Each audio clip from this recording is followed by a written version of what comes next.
Welcome to the Iolani School podcast. I'm John Tamanaha, Director of Interactive Media and a frequent morning visitor to the faculty lounge where coffee is usually accompanied by good conversation. This podcast project is an attempt to share that sort of experience with a larger audience. This is our 10th episode as we continue to visit with a wide variety of people associated to Iolani School to hear their personal stories.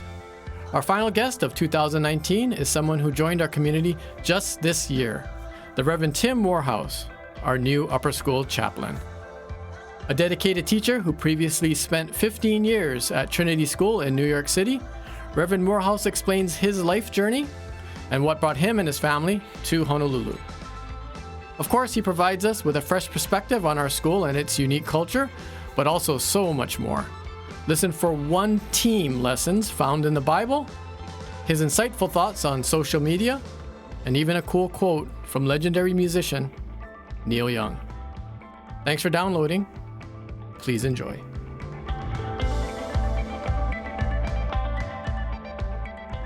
So our previous guests here have had a long association with the school. Right. Which of course is naturally logical.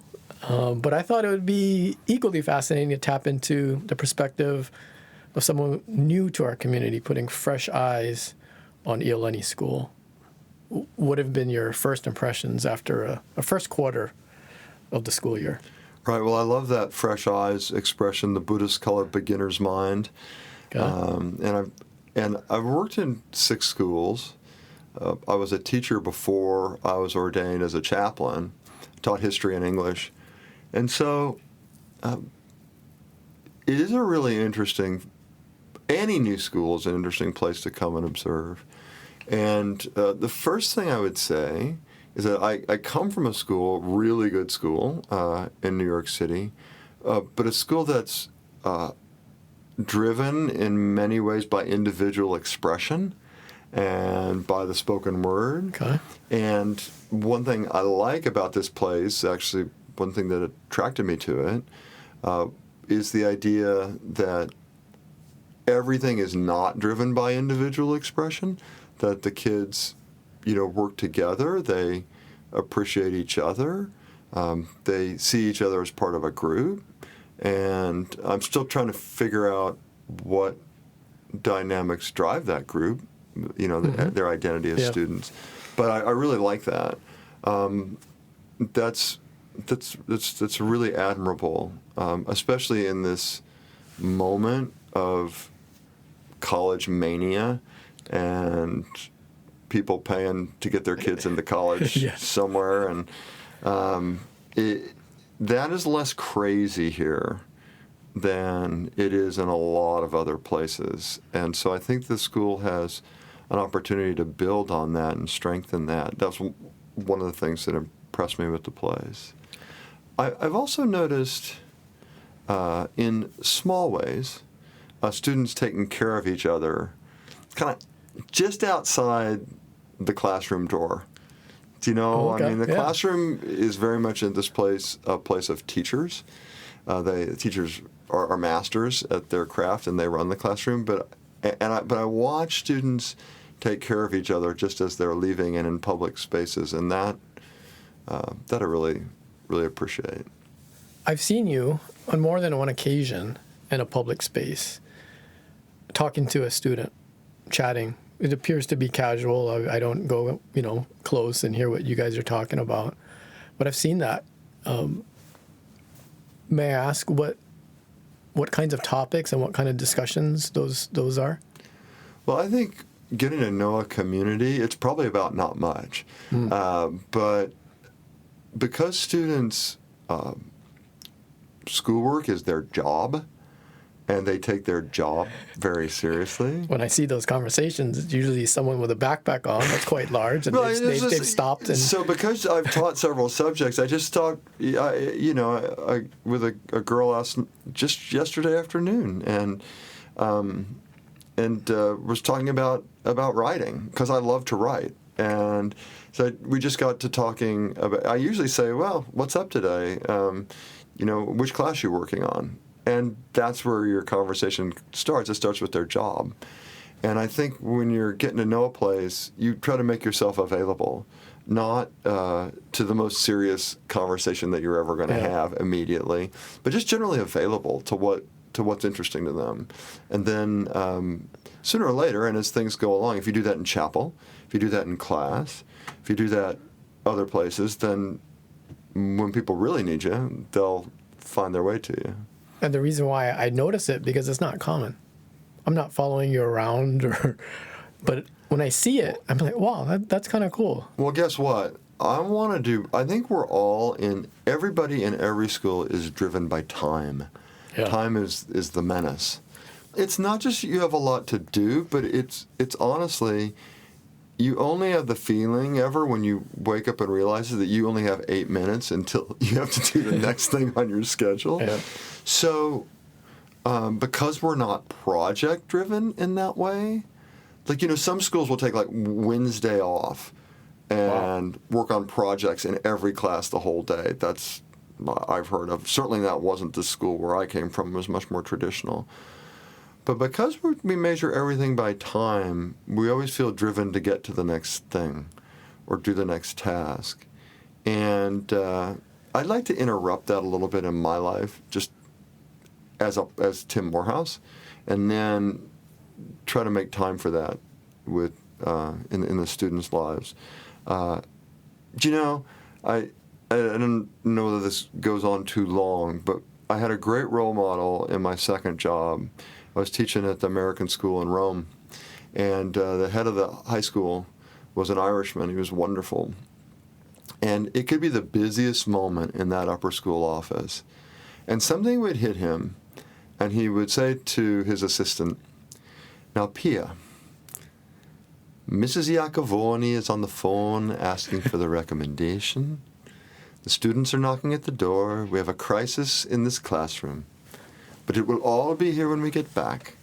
Mr. Morehouse and I, we're going to walk out the gates of the school. We're going to go to Nando's. We're going to have a coffee, an espresso. We're going to talk about the soccer for 10 minutes, and then we will be back." And I think that's a kind of sacramental, if you want to call it, view of life. Yeah. That's very rare. That's rare. And it's increasingly rare in our schools. It's not just Iolani School. It's everywhere. Yeah. It's in our homes, I think. We try to do a bunch of things at once. I love that. Yeah. We come home as parents, we're saying, what homework do you have to do? Show that to me now. And at the end of the day, all the work that we do is great. But if there's no grace in it, we're in real trouble. And I think these moments of grace are ones that are really important. So I'm upset that I'm not out more, but after I write my curriculum for the first semester and I'm able to teach it again the second semester, I'll be able to wander more. Before school started, we had a faculty staff community day. It was the first one. It's amazing. And you had the biggest smile in the student center, and we're enjoying the festivities. That was the beginning when Bobby Webster, the general manager of the Toronto Raptors, came in, and that was a lot of fun. But the day continued on, and there was a lot of fellowship and new things. And what were your impressions of our school on that day? Well, that day, that was blown away. I mean, what was great about the Bobby Webster moment, what hit me about that as a sports fan, is that people were not admiring him as fans. They were proud of him as parents. So their joy was all about their relationship to him, not his fame. It wasn't that he had gone here and achieved that. Yeah. It was more that we're still connected and in some way participate in everything you're doing because we love you so much. That was what was incredible about the response to him. People were his former schoolmates, former teachers, coaches, and he was walking through there with the Larry O'Brien NBA World Championship trophy. It was great. It was awesome. It was great, but I got to thinking when he was there, that trophy was a magnet, but these people would feel the same way about almost any other student that that they taught. Yeah. Do you know that there's always that thing with fame that kind of centers you and brings a higher sort of energy to a moment, but I just loved the way they were reacting to him, and I thought that there was such great storytelling on that day of the connections that people have to each other in this place. I'm a big storyteller. I loved that people were willing to share that, faculty with each other. And then just that work-solving group, that was just genius. Because the thing I appreciate about, I love, my group was fantastic. It was so much fun. But also the problems that were set for us were so smart. Yeah. And you learned from them, too. It was kind of one of those escape type challenges. Right. So I got the feeling doing that this is a place that appreciates solving puzzles, the life of the mind, that it, you know, and then we just had a lot of fun. I know my group, we just had a lot of fun at it. So it was somewhat impromptu, that Bobby Webster portion, and he was asked to say a few words to the faculty and staff before the school year, and his choice of message was basically, just to kind of put it into one sentence, was when he was choosing between schools and came to campus, he got the sense, a real sense, that people cared here. And that he would be known. Yeah. Do you get that sense that people care here? Oh, I totally do. I think that teachers are in their craft. And I have a son that's a 7th grader here. You know, they just keep track of the kids. And we're all very busy teachers. And I also know that that the administration does a terrific job, and the counselors do a terrific job. If a kid gets sideways or lost or something's happened, they're on it right now. They're on it right now. So, yeah, I do get that. I get that feeling. It's funny. It's such a big place. Yeah, it's a large school. That in the public spaces, you don't feel that so much. You mentioned earlier, you know, kids kind of have some of their hangout places, but teachers in their world of the classroom and in their relationship with the kids, I have a feeling really do connect. And my parents' night was terrific for my son. You know. One other thing that was happening that was just very emotional at the community day was people were asked to give their Iolani minute. Mm-hmm. To stand up mm-hmm. and just kind of share anything really quickly about how this place affected you or what's special about it. There were some incredible stories that were told, tears shed. This might not be fair, but do you have an Iolani minute yet? There's something that kind of stands out in your first few beginner's mind experiences here? Well, what I want to say first is that day itself was probably the minute itself an Iolani minute. There was a lot of care. I think when we get into working in school, we get really busy, and when you're a new teacher, or you're just trying to get the next lesson plan done. You're one step ahead of the sheriff.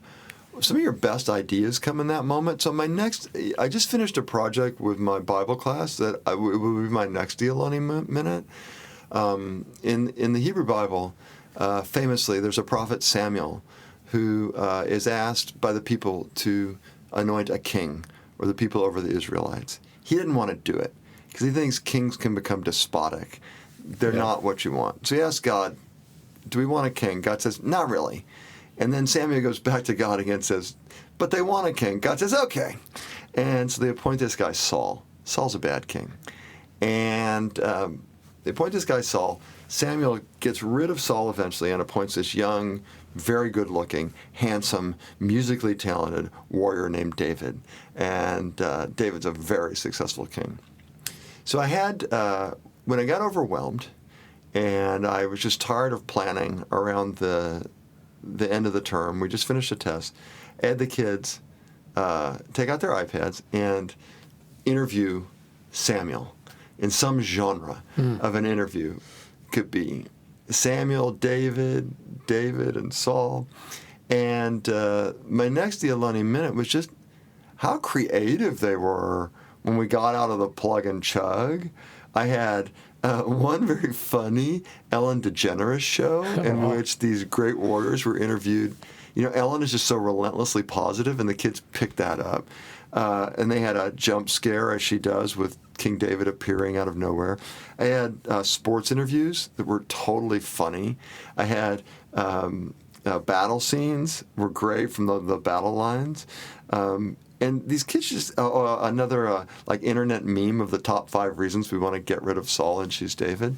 And so just to hear the kids laughing when we replayed all those was really great. Because I think they are very dutiful. They really want to hit their marks. And this was a moment of not, they learned all the material. It wasn't time off, but it was sort of a different kind of time, and it refreshed us for what's next. Very cool. You know, I went to this school many moons ago, and to some degree it's the same place. In other ways, I think the way that it's probably most different is the wide variety of creative and innovative courses and extracurricular activities. Just so many opportunities outside of the class. Have you seen some of those cool things that are available to our students? And this is a question, maybe an unfair question also. Okay. If there was a time machine and you were back in high school and you were here, right, what are some of those things that would attract the young to Morehouse?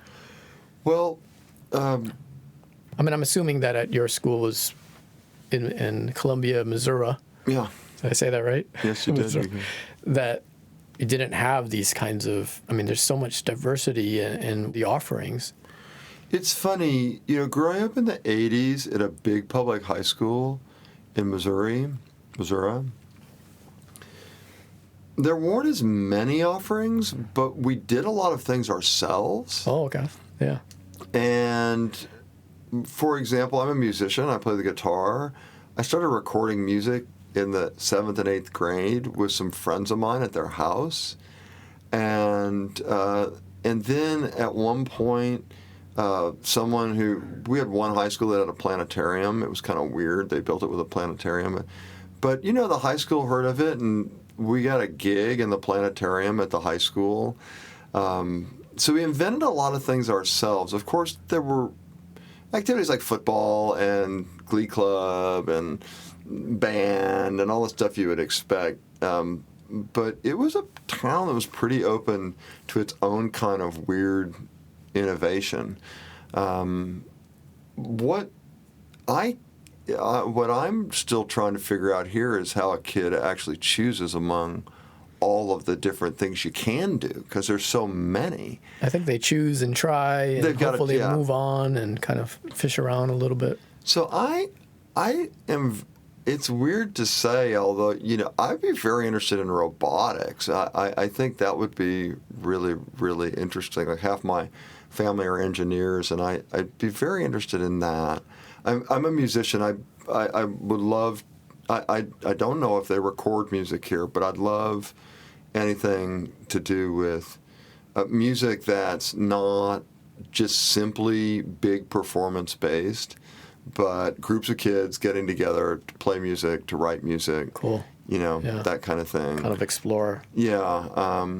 And also, I think just the work that they're doing around, you know, the environmental concerns. Like, every person listening to this podcast, every person in this school, every person, you know, on the planet needs to be thinking about how we're going to live here together in the next 20 years, because it's pretty important. Yeah. So I'm hoping some of these kids are, with the idea of taking care of the planet, sort of help us innovate our way into a sustainable future. Let's go back a little bit before you got here. So I have a simple question. Why Iolani? Yeah. Why now for Tim Morehouse? Well, we worked. I'm from Missouri. I went to college on the East Coast. I got into teaching in prep schools on the East Coast. And my wife's from Philadelphia, though lived a chunk of her time in Missouri growing up. So I'm not a New Yorker. My kids are New Yorkers. I'm not a native New Yorker. And we lived in New York for about 20 years in New York City. You didn't pick up the accent. Well, my you children, kept your own. My children don't say Manhattan; they say Manhattan. And so, yeah, I did pick up some of the attitude, I'll have to say, which I kind of like, and I know my sons have it. That bluntness. I hope not obnoxiousness, because in Missouri you're not blunt at all. That's not what happens. So. We'd kind of come to the end of a ministry there, if you want to call it. Sometimes people in the church call it that. We've gone to Trinity School. The chapel program was really stuck in a historical moment at the school, and they're trying to figure out how to make it work with many different types of people going to school there. I mean, Trinity is really a pluralistic community. Every religion, none. People were very committed to very different religions, some not at all. And so how do you build a chapel program around that? And we did that, and it was great, and had a lot of success. And then, it was 20 years. That's a long time. Yeah. And so we kind of were thinking about, what's next? And then when Chaplain Heather called, it seemed like this school was growing, it was changing. It was asking questions about how chapel could fit in with that, how it could help. And it felt like, wow, we'd done a lot of that work before, so we came to visit. And we said, wow, that's a really going school. We still weren't sure, but, I guess with every move there's a push and a pull, every big move. And what I would say about looking at Iolani as opposed to other schools that we'd looked at over the years is it kind of just kept opening in a way. That's all I would say it that way, it just kept opening. And we felt like, well, yeah, I mean, we're really kind of called to the school. It's a big school. It's a complicated school. As a chaplain, if you haven't worked in a big, complicated school, it might be a tough place to manage in your way of thinking about it, but I worked in a big, complicated school, a very opinionated city, and so we thought, well, that's probably a fit. It's a big change, though, from Trinity School in the upper west side of New York City, and It is, and we're still adjusting to that, and I would say we're still in discernment around, like, what does that mean and how does that work, but I think Kara's from Philadelphia, which is a city that's really a town. I'm from a college town. Yeah, Philly's a town. Yeah.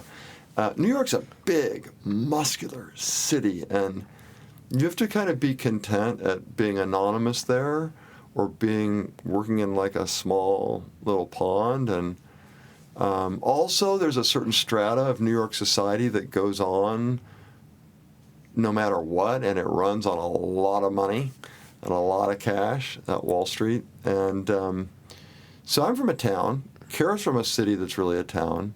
And I think I find that Honolulu is a city that's really a town. Oh, like sometimes it can feel like a small town. Right. I spent a lot of years and a couple decades in Los Angeles, which is a city. And this has a small town feel. Like everybody's everywhere. It has a small town feel. And so I think that's just something that we're sort of familiar with and like. And then, I myself, I just love the outdoors. I love being outside. One of the things that really called me, and that I'm adjusting to in a very pleasant way here, is being outside a lot. Cool. I swim a lot. I'm out in the sea. I'm out, in different places. So I don't ever forget where I'm living. Well, when I ask this question, you're kind of representing, in a way, dozens of people who have come to our school from many miles away to join our community. What goes into that kind of decision to come to this particular place, the most isolated, landmass on the planet. Yeah. Right in the middle of the biggest ocean. I mean, are there initial concerns? Yeah, it's funny. It's funny. Someone else asked me something like that, and I first, I think all of our first decision was the school. Oh, okay. It just happened to be. It happened to be on an isolated landmass in the middle of the ocean, but our education for our family is the most important thing. And the way we could all grow together, my families were really close. My mother, who's 85 and still walks 6 or 7 miles a day, and does not like New York City, said, go as quick as you can. I'll be the first person to visit. So it's more about the school, really, because I think all our lives revolve around education and around the chapel. And as I say, we'd gotten to a place in New York where we were sort of not done with the people, not done with Trinity School. All that was fantastic. But sort of the mission and job we were doing had been done. And it seemed like, this is a place that has a similar mission and job. And you'd be surprised, how few sort of big day schools there are that are trying to think very carefully about the way they reinvent themselves, think very carefully about college pressure, and have a culture that could actually stand up against some of those market pressures that are driving families and kids into craziness. And this one does. You may not even realize it. You might not even realize how in this place there's something that can stand up against. I mean, our seniors feel pressure like everybody else, but it's not crazy the way it is in some other places. Really? The academic pressure cookers and it's not just East academic Coast. Pressure. It's the and Trinity actually is a very honest school about itself. It's one of the things I loved best about it. And they're trying to say, how do we invent a day school culture that can mean that our education stands for more than a credential that gets you a chit into one of 50 colleges in the United States. Yeah. And that ensures your rank in a certain social cohort in the U.S. And that's what all those people were paying money for to get into XYZ college, all those parents. Trinity must have reinvented itself so many times. It did. I mean, we here at Iolani School think this is an old school, founded in 1863. I looked up Trinity, established in 1709. Oh.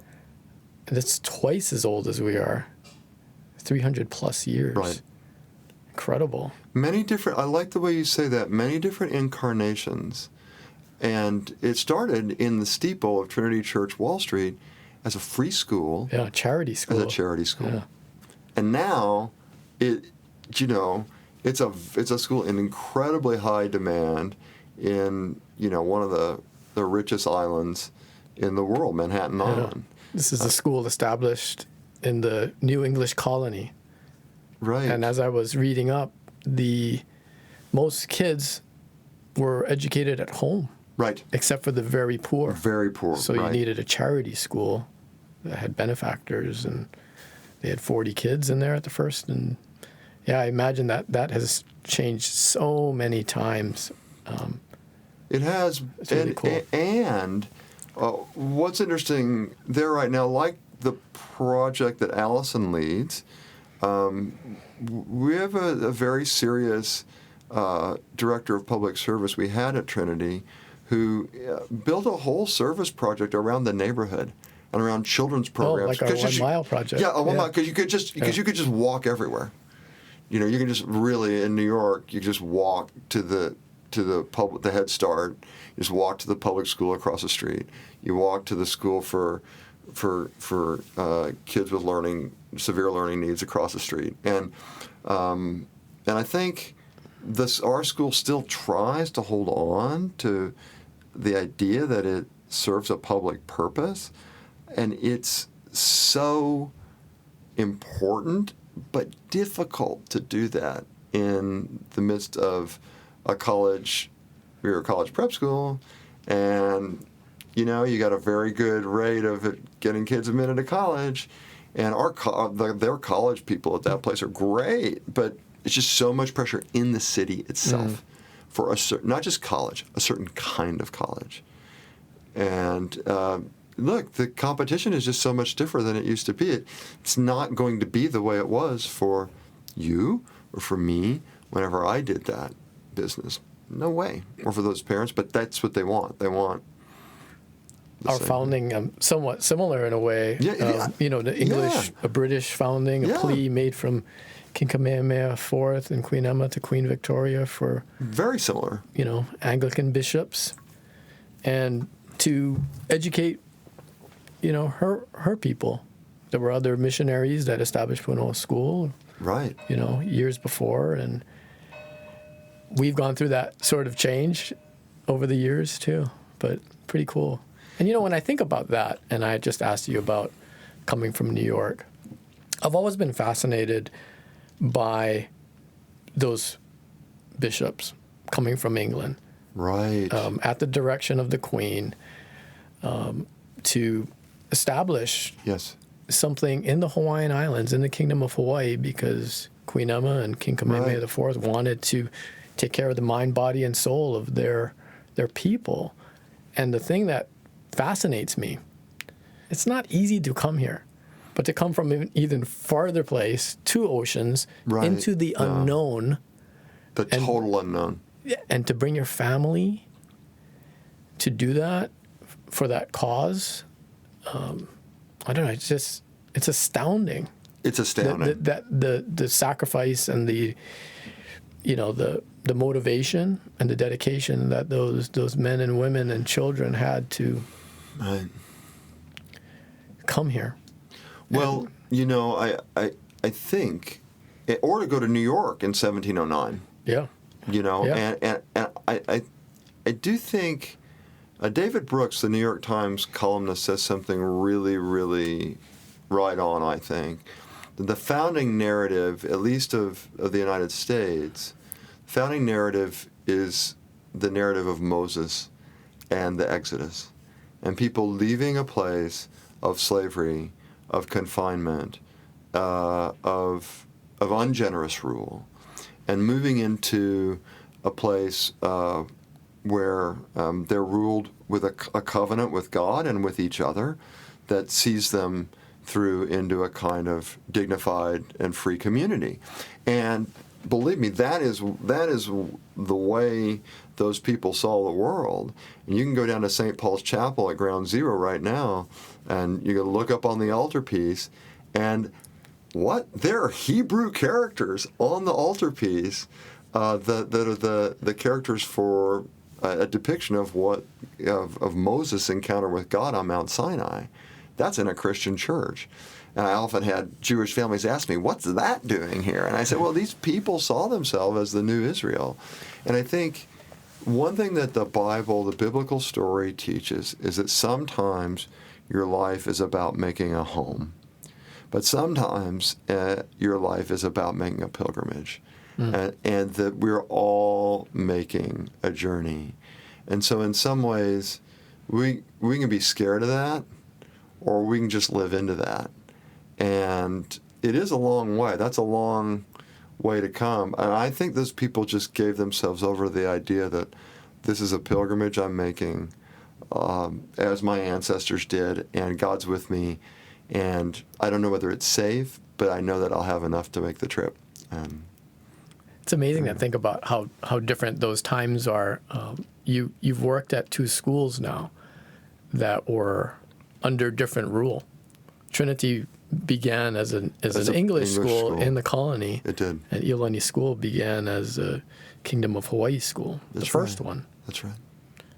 And now we're kind of under that American flag due to different circumstances in each. Well, the bishops are so important, aren't they? I mean, one thing that, is, I think any school with a history like that is mistaken to drop it or ignore it, because it doesn't need to be a history of control. It's actually could be a history of sort of welcome and opening. And I the bishop's relationship with Iolani, the current bishop, is friendly, open, welcoming, send his children here. Yep.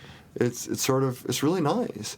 And what's interesting about Trinity is that it is separated from any ecclesiastical ties now. Like Trinity Wall Street sees Trinity School now as an independent sister institution that grew up and was sent on its way.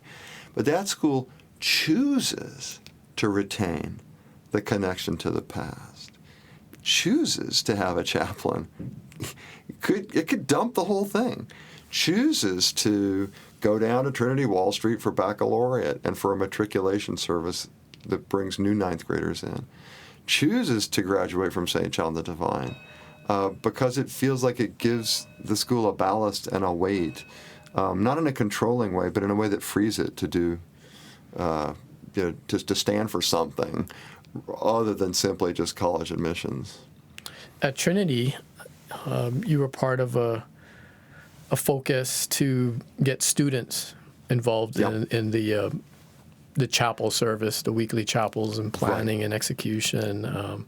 Is that something that you look to continue here? Absolutely. I mean, that's one of the things we did there when chapel was sort of having a crisis of confidence.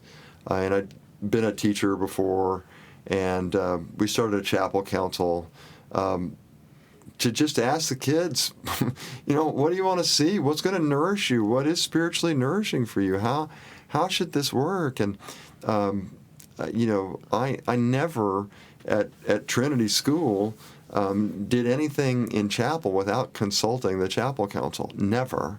Doesn't mean I always did what they thought I should do, or I didn't challenge them or push them, but I always wanted to hear what they were thinking, because I think chapel starts with them. Not controlling it, but it's a conversation. And so it was really interesting to hear what they would say and the advice that they would give. And we're starting that here now. We just started a chapel council for the upper school, and we're really excited about it. How do you describe chapel to students? So I think what chapel, first of all, I think it's a marinade that we soak in. That's a good way to put it. It's not like a movie that we come see, or it's not like an event that we come and cheer for. It's a marinade, a spiritual marinade that we soak in. That's how I remember it. It was kind of like osmosis, Right. It should teach you, even in those 20 minutes, a sort of centering practice. It should educate you. It should pull you out of yourself. Another thing I would say that chapel is properly is a place where the school talks to itself about the most important things in life. Yeah. And as chaplain, part of my job is to connect that to the religious tradition of the school and to other religious traditions. But also, eventually, and as we grow, children talking about aspects of this one-team life that strike them and that bring us together and that can provoke us into being better humans, So I think it's a place where the school talks to itself. I think guest speakers in chapel are great once in a while, but as we grew at Trinity, it was mainly faculty and kids. Yep. And every once in a while, other people coming in to talk. But this week, it's been Mr. Greg Bowman giving us kind of a preview, or putting the marinade of what Veterans Day is, which is coming up on Monday. Right. It's not just a day to go to Ala Moana or go to the beach. Right. It's those were good presentations involving students as well. Right, and I think Bo was great in there. And I think the difference between an assembly and a kind of informational interview and chapel is that chapel always features the spiritual movement of the speaker. The other thing we're always looking for in there is how to be humans ourselves, how to live our own covenants well. And so we're always looking at the speaker as a role model. of some sort, and asking, "Oh, what's in there for me?" You know. I'd like to touch upon your education. You earned a history of science degree from Harvard. Right. Then you went and got your Master's of Divinity from Princeton Theological Seminary. Right. Went back to Harvard to earn another master's, this time in study of religion. You did your homework. I did.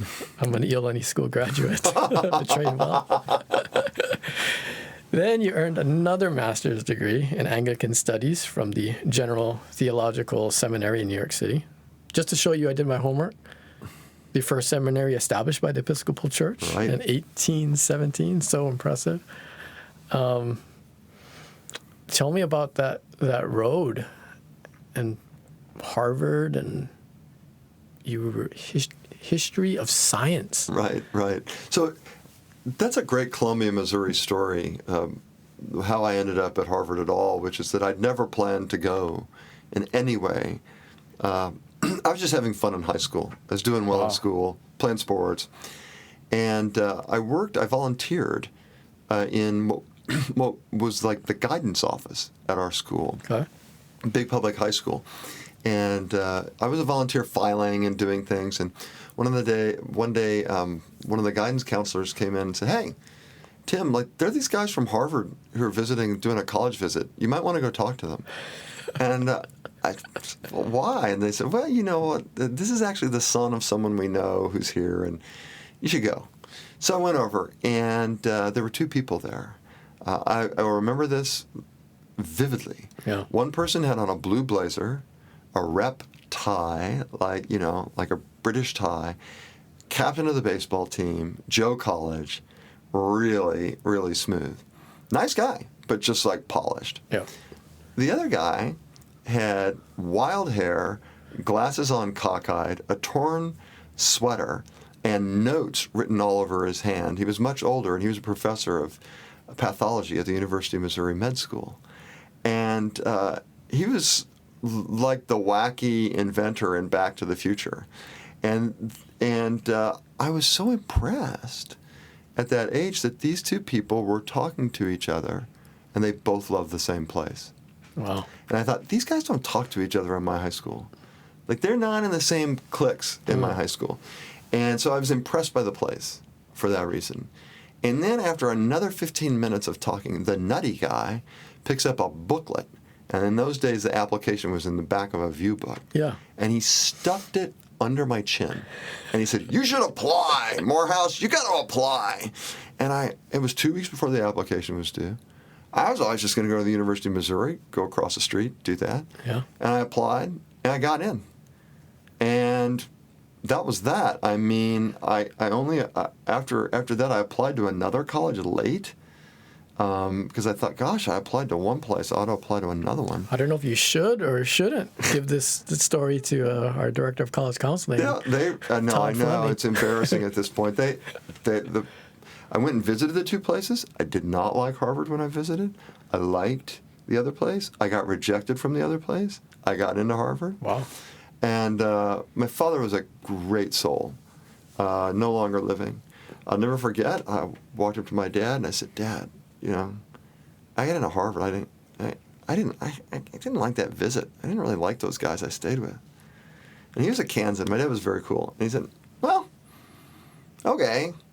First of all, you don't have to go. I don't mind. You can go to Mizzou. It's fine. And second," then he paused. He said, "Well, you kind of like people you like and you don't like everywhere you go. Isn't that true?" Yeah. I said, "Yeah." He said, "Well, you could always go, and if you don't like it, you can leave." And I thought, this gave me such freedom around my choice. I thought, well, I'll go and I'll try it. It's true. And so the first year was hard, big cultural adjustment. You should know, and your listeners should know, that I moved in to my 15-member dorm sort of hallway in 1981, the fall of 1981, with this small group, and one member of that group that I got to know very well is now become very famous as the Empress of Japan. That's That's a famous person. And the other famous person I moved in with is an Iolani School graduate from the class of 1981, Iolani. His name is Sean Lum. He's a wonderful guy. He's now a research biologist in Singapore. And he was delighted when I told him that I took this job. Wow, small world. Really great human. But the first year was sort of a big adjustment, probably as big adjustment for Sean as it was for me. But then I liked history. I was thinking about becoming a doctor. And so I chose this history of science degree because it was a small major.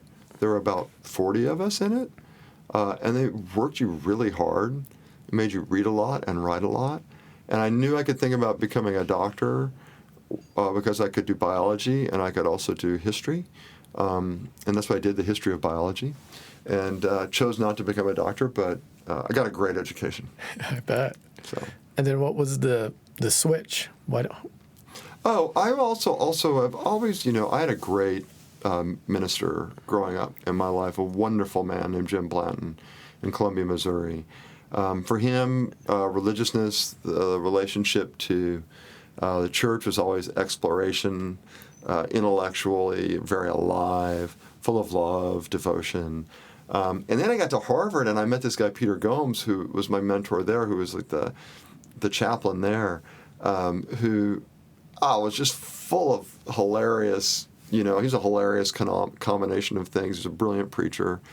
And so I never really switched out of doing that other sort of work. I just kind of, my life more centered around a commitment that I started to feel this call to the ministry. And then I went to Princeton Seminary. I first taught for 3 years, and then I went back to Princeton Seminary and didn't like it very much, except for a couple of professors there who I loved. So then I thought maybe I'll be a university professor, and that's when I got the MA in the study of religion. Oh, okay. I thought maybe I'll teach about different religions in the university. But that call to schools and that call to ministry kept moving me. And so the last degree was simply, I didn't want another master's degree, but I did want to become an Episcopal priest because I got to Episcopal schools and I thought, wow, this is great. These people are doing education. They're doing ministry. This is a dream come true, everything all at once. And so you needed to get an additional master's degree to become an Episcopal priest. So yeah, so tell me a little bit about Anglican studies. What that really is, and that's where I actually met Heather Patton Graham, your other chaplain. You go for a year, and if you've been raised in another tradition, and I was raised Presbyterian, you just learn the ways of the Anglican communion and the Anglican Church. And what is really interesting about this branch of Christianity makes it slightly different from Roman Catholicism and different from Protestant traditions is you sort of learn its distinctiveness. One is that you have bishops, but they don't command, and they work in conversation with you. They have authority in the church.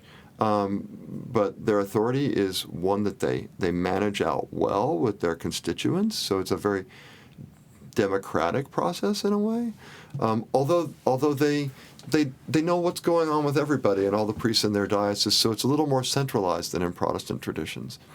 The other thing I would say is that authority in the Episcopal Church is based on Scripture, but also on tradition and also reason and experience, whereas in some Protestant traditions you may find the Bible is first and that's our only authority, and in the Roman Catholic Church it's more that our tradition of teaching has the central authority.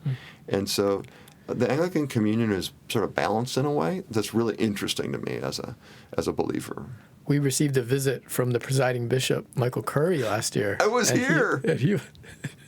You came with him, and he was really cool cat. He's such a cool cat. He reminds me actually of Peter Gomes, my mentor. Such a cool cat. So full of life and joy. I enjoyed going to see the Kane hula and different things. It was a lot of fun. Yeah. And he loves Hawaii. He loves this place because he could really feel people really alive here. You, since you earned a degree in a science-related field and several degrees in religious fields, I got to ask you about those two realms. And is there a rising conflict between science and religion? Well, rising. I mean, I think ever since modernity happened, there are conflicts between science and religion. I think there are two different ways of knowing, two different, if you want to call them, two different languages of understanding the world. And I think that people on the religious side got stuck at first in the early days, let's say the Copernican revolution with Galileo, Copernicus, and the idea that the world isn't the center of everything. I think they got stuck not being able to accept that sort of observationally based way of understanding the world. And when it conflicted with some of the ideas that their ancestors had gave them in the Bible about where the world sits and how it is positioned in the universe.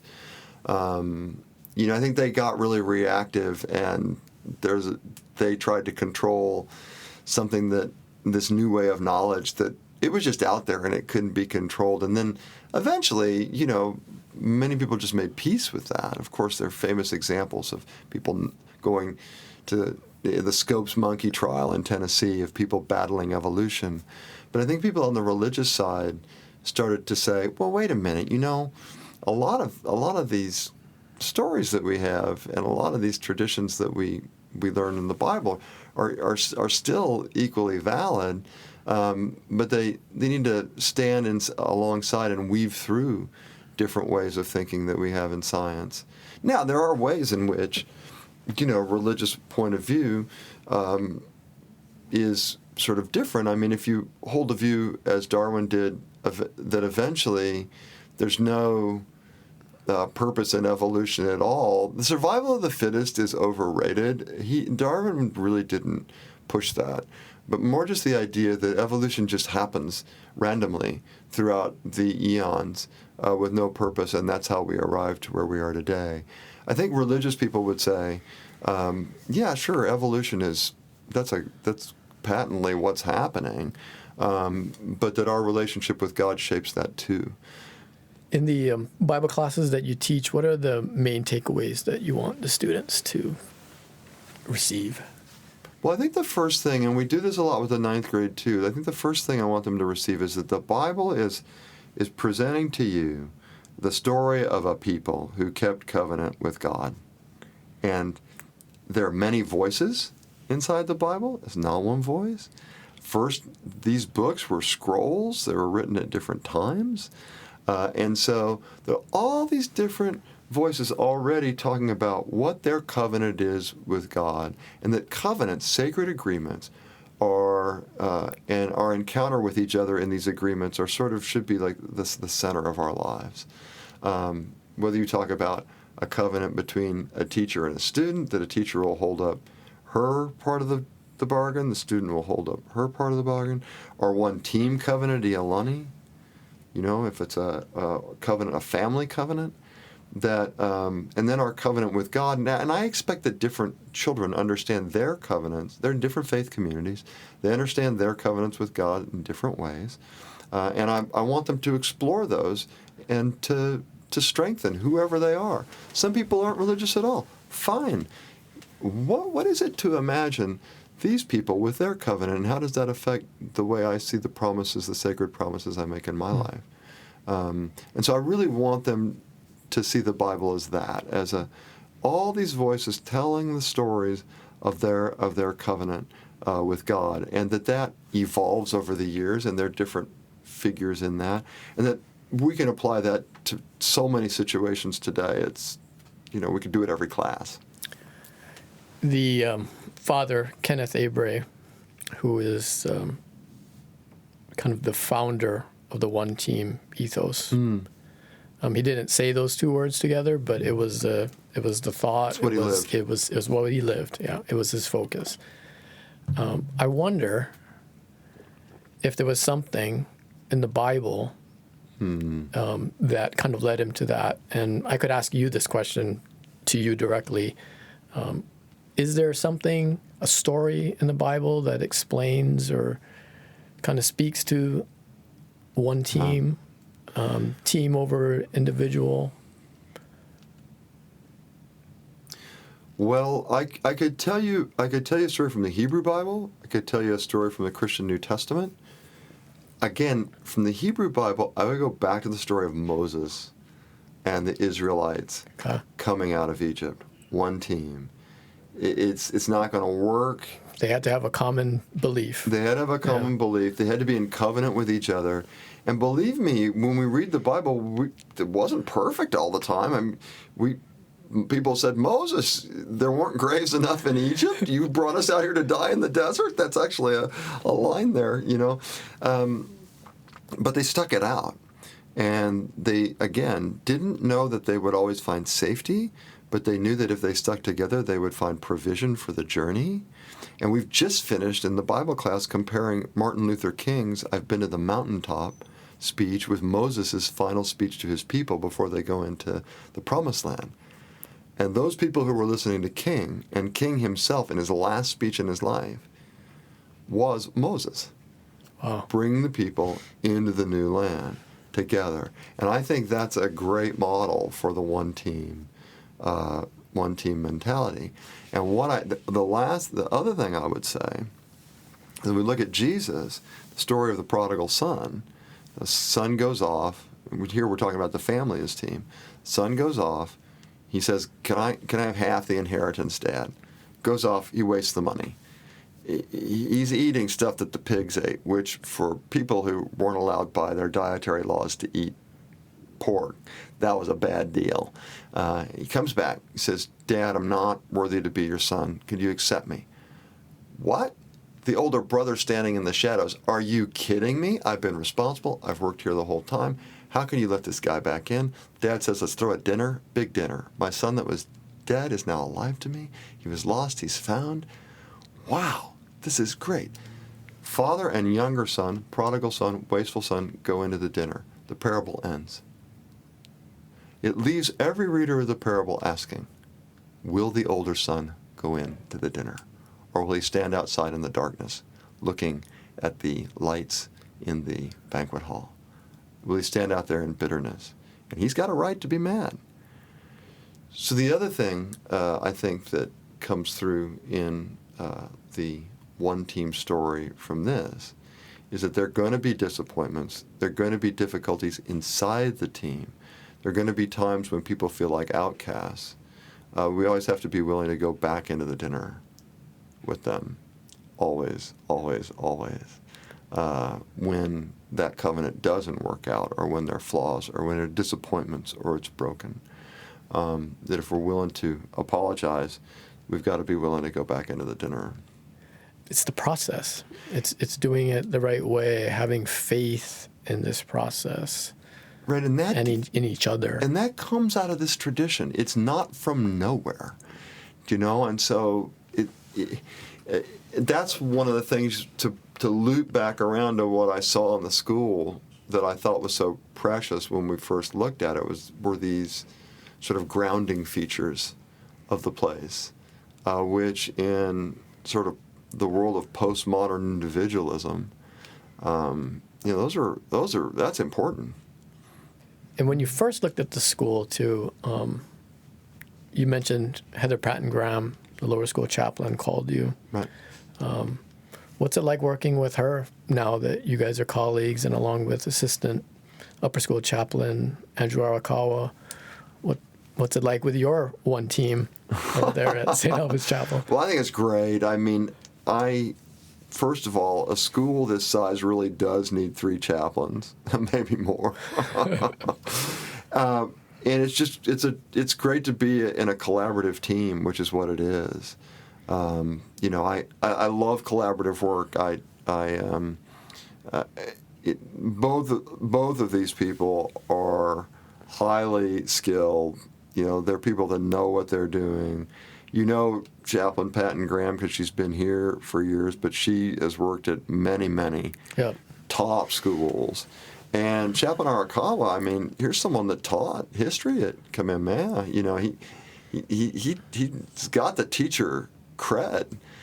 He's just finishing his training as a priest, and just a wonderful, wonderful person to work with. So both of these, we're just starting.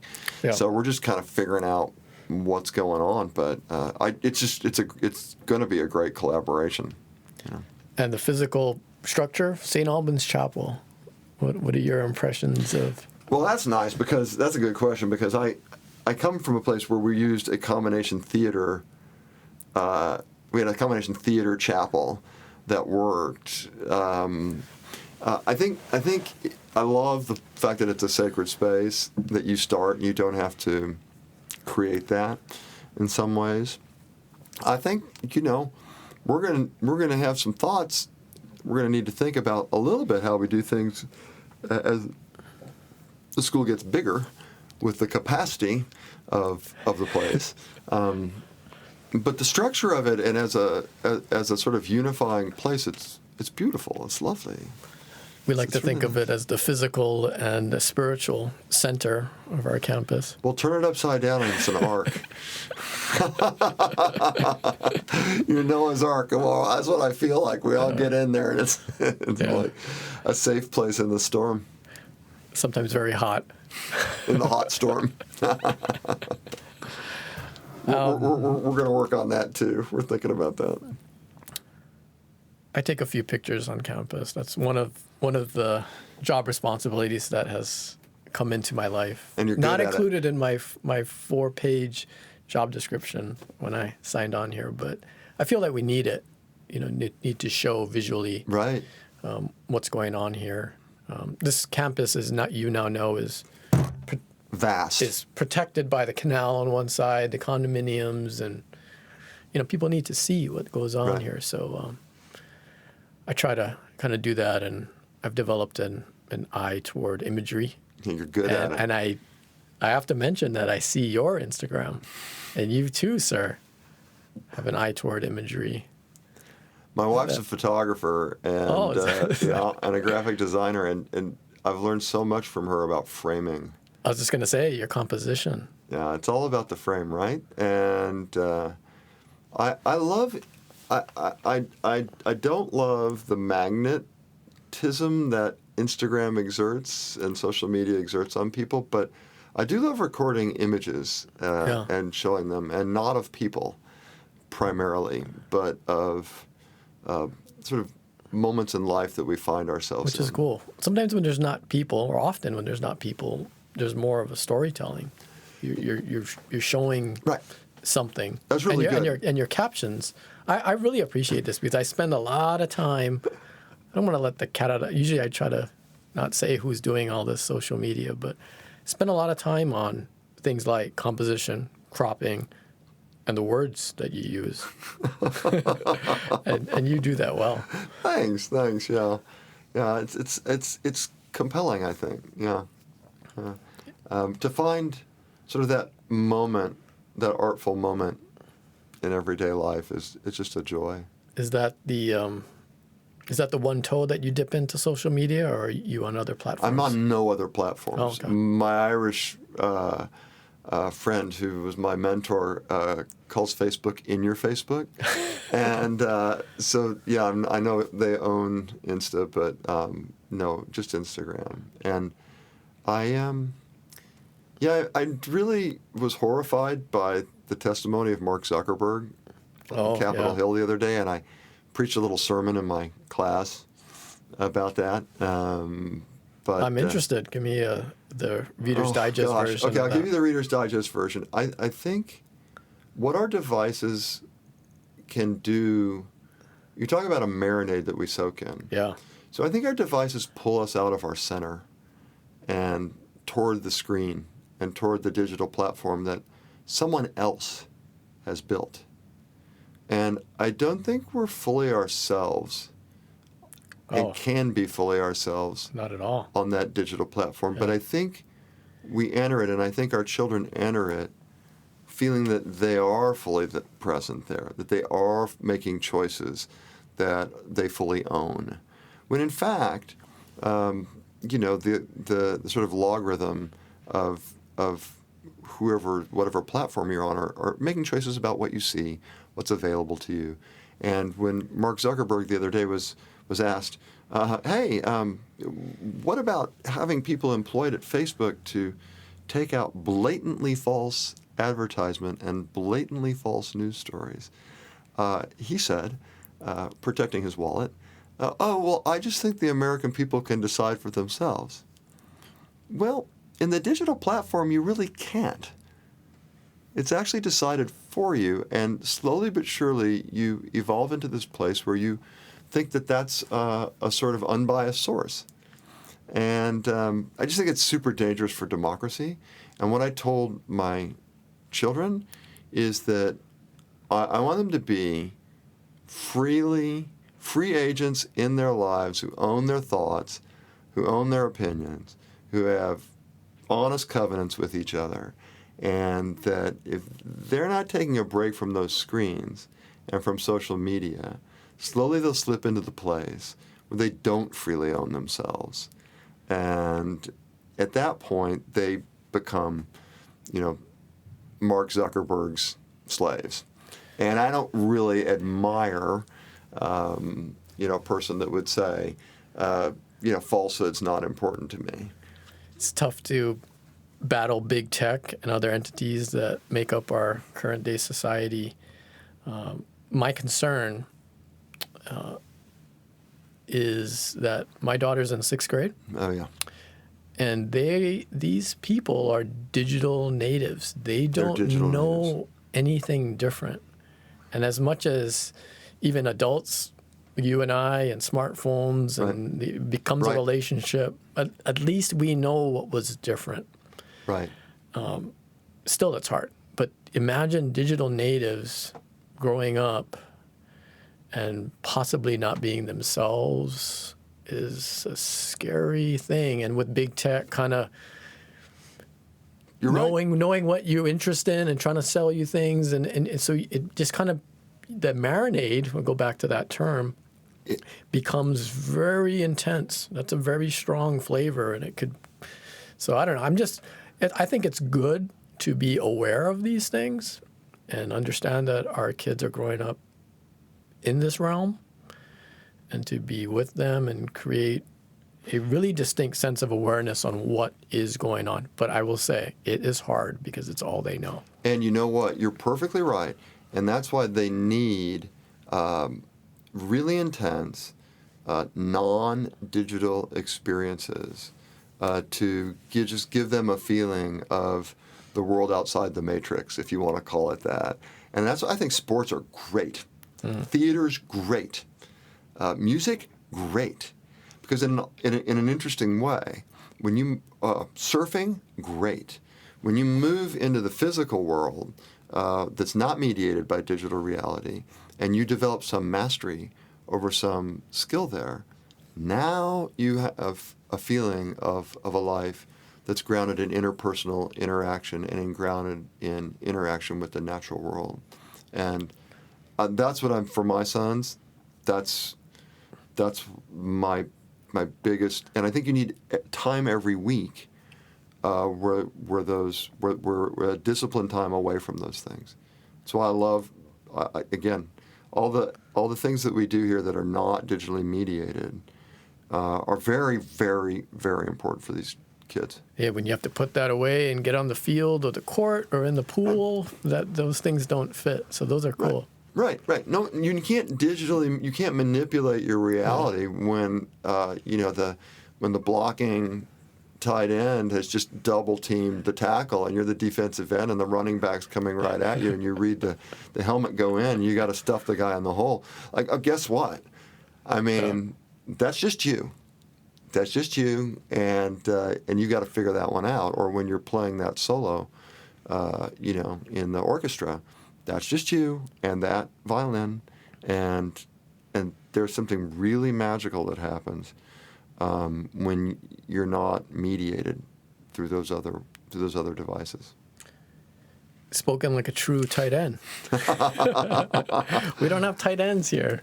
Right. Well, in our 5 wide receiver sets sometimes. But just one thing about sports, though, when we put the device away and we're out there, right. That particularly at the school, but I think anywhere. I think we identify that as when we get a lot of character education Sure. done. Do you share that belief? Totally. Or, as I say, or theater, or music, or any place where you're really having to dig into how. But in sports, sometimes you lose.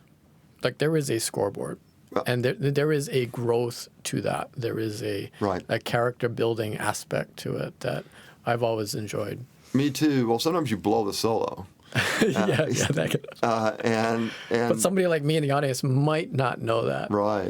The untrained ear, but I hear you. No, to learn about loss, and also I think to watch other people on your team lose and respond graciously. That's one of the most powerful things you could watch, like a senior be demoted on a depth chart by a junior, but continue to cheer for the team. Yeah. Like it's amazing. Or wrestling, which is such a tough sport, or judo. Watching someone just go out there and get it handed to them, but then you support them, they support you. Whew. One of my favorite questions to ask in these podcasts is about this concept of sliding doors. I think there was a movie about 20 years ago. Right. You saw it. I haven't. I mean, if I see it, I might not like it. I haven't seen it. I've seen the preview several times, and it's the subway, right? In New York City, and she misses the subway, and we see both results. Is there a sliding door in your life, someone or an instance or an opportunity that leads you to sitting here with me? That is such a good question. It's a tough one. It is a tough question. I think of it this way. I think we in our lives, we have multiple sliding doors. And I think we feel like we've walked through some of them to disappointment, and we have. And we've walked through some of them to triumph. And I love what the musician Neil Young said in a recent interview when someone was asking, how they always ask in radio interviews, they always ask, hey, what's been great about your past, and then what are your next projects? And I think when you get to I hope is what I'm trying for, when you get to a really evolved place, and I think Neil Young is. Neil Young said, I'm just here now. That's very true. I'm just here now. And he's there now after sliding doors every day. Maybe that's another way to look at it. It is a way to look at it. It is a way to look at it. And, as you put it before, there's some great big sliding doors that you walk through, but there are other really little ones. And I find if I spend too much time thinking about them, I'm not here now. That's very true. And like one giant sliding door, I wouldn't be here without Mitch Rosenholtz, the crazy professor, sticking that college admissions thing under my throat. I wouldn't be here if my senior tutor at Harvard, a guy I barely knew, didn't walk up behind me in March after I turned in my senior thesis and said, what are you going to do after school? Let's out. I said, I don't know. I've been too busy doing this work. He said, I think you'd be a good teacher. I said, yeah, I like to teach. He said, my brother-in-law runs a school. You got to go talk to him. Belmont Hill School, Belmont, Mass. I went out there. I could coach football. None of the other applicants for any jobs could coach football. I took the job, and now I'm a teacher. And so those were ones that I think are really formative. Others were probably less successful. I wouldn't advertise those, but I think those are pretty powerful ones. And maybe, I could say one other thing. Remember the story I told you about my dad and going 1,250 miles away to college in the East Coast Power Corridor. Yeah, and give it a try. And him being so light about it. Yeah. I think my dad and my mom gave me this idea that you can give that sliding door a try. There'll be another one. It's absolutely right. It's great advice. Yeah. And we here are very happy that the sliding doors opened and closed and you walked through them to us. Well, I hope you're just as happy in another 3 months. Well, you and I talk regularly, so Yeah. I will keep checking in. Keep me on you. posted. Keep me But, posted. Thank you for this time very much. Well, Enjoyed it. thanks, and God bless us and keep us. Let's do our best in the next part of this pilgrimage. Absolutely.